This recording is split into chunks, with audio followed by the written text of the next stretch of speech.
Hello, this is Dr. Chuck Stowe. Thank you for watching this video, which actually comes in 4 parts. It's a new approach to teamwork, and when I say that, I really do mean it. Why? Because this is the only type presentation and training program of its kind offered at any university or school of management. This takes a very different approach to the whole notion of teamwork. A lot of schools say, well, we foster teamwork in our classes because we put people together in teams and they do stuff together that way. No, that's not what this is about. And as you watch this, I hope you'll get excited because you're getting something that simply isn't offered at other institutions. Part 1 is to explain some of the fundamental concepts and reasons why teamwork is so important. Some people like to brag and say, well, I do better just working on my own. Ouch. If you're going to be successful in a business career, or really any career in which you're working in an organization, you maybe ought to rethink that after you see the next slide. There are 3 really strong benefits of teamwork. Okay, the first one's based on the concept of synergy. Synergy simply means that 2 people can produce more working together than if they were put into separate rooms and asked to do the same tasks.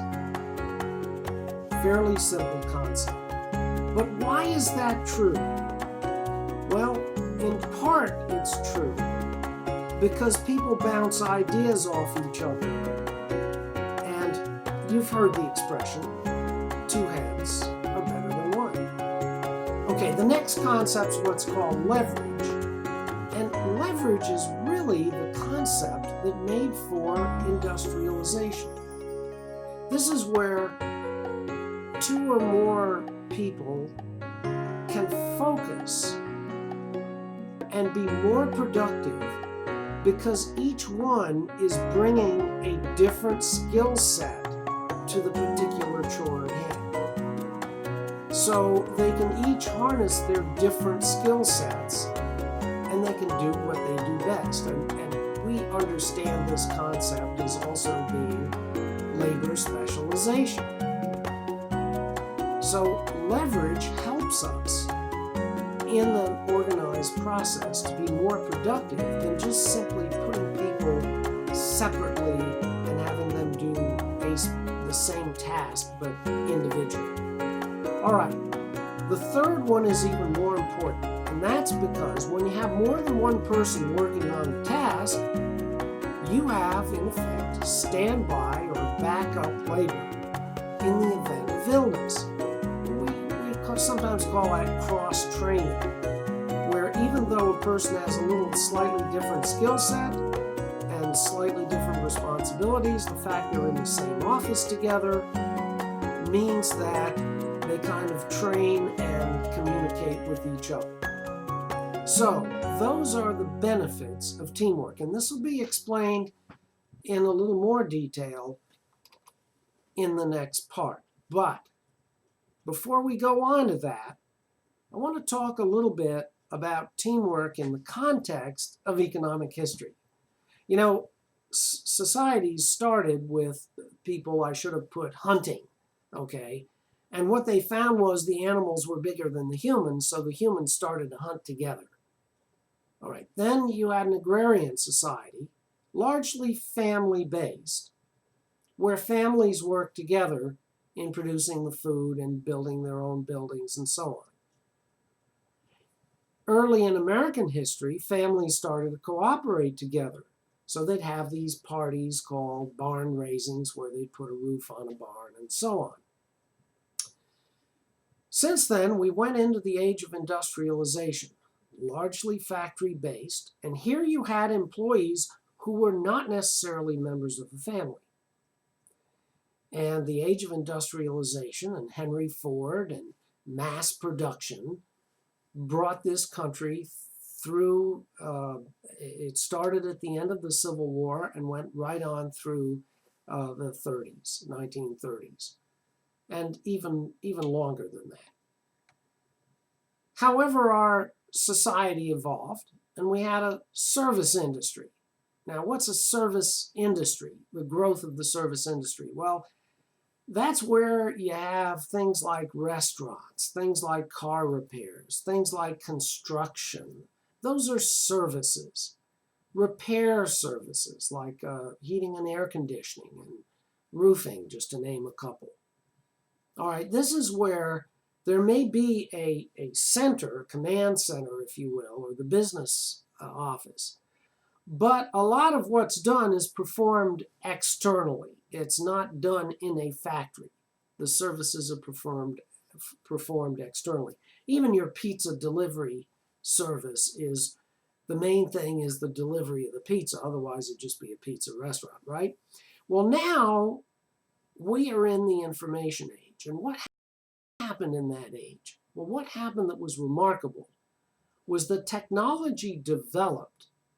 And the negative part was the technology wiped out what we call mid-management. You know, in the old days, if you were a salesman, you would call up the inside salesperson and you'd say, okay, I've got an order for 100 widgets.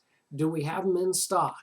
If we don't have them in stock, how long will it be before we manufacture them and can ship them? And that inside coordinator would call up the warehouse, would call up the factory, and get the information assembled and report back to the salesperson. Today, that's all done on a computer. Salespeople go to their laptop, they sit there and they type away, and pretty quick they can figure it out for themselves. So all of that inside sales support, human beings at mid-management got wiped out. The same is true in banking. At 2 o'clock every day at a bank, they would walk around with checks, and they'd walk around the central lobby table, which still exists, but no one knows why. Well, let me tell you why. They'd put the checks in alphabetically, and then they'd be routed and sorted. You know, all of this was wiped by technology.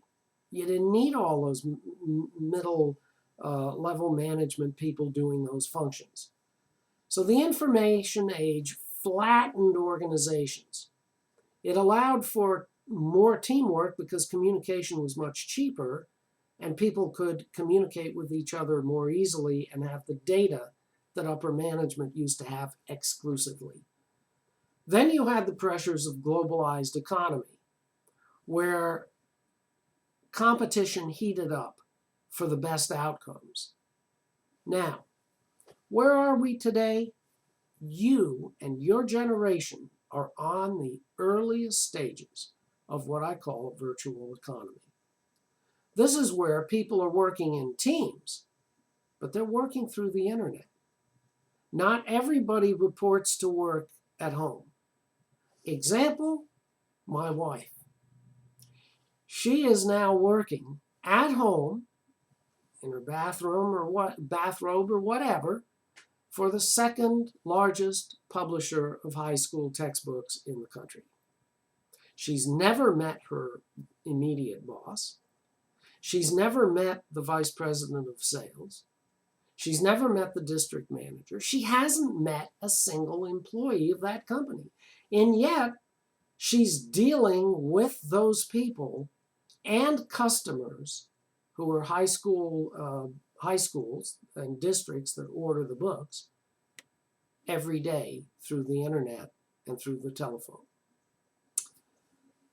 It also means that there are reduced expenses for travel. Face-to-face meetings are being reduced because, one, the cost of travel, but it's not the cost of travel, it's the cost of time.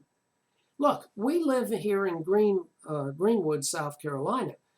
To fly up to Washington, D.C. is not that far, but to fly up for a meeting in D.C. takes half a day. And by the time you get there, you're so exhausted, you got to spend the night, have your meeting the next morning, and then depart the next afternoon. So for a 2-hour meeting, you've lost 2 days of salary. That's why the virtual economy is becoming so important. The other thing is that's happening with the virtual economy, as I say here, is you're working through computers in teams. You've got Skype conferences, you've got webinars, you've got corporate networks that have wiki pages, journal pages, blog software, and data sets for members to use.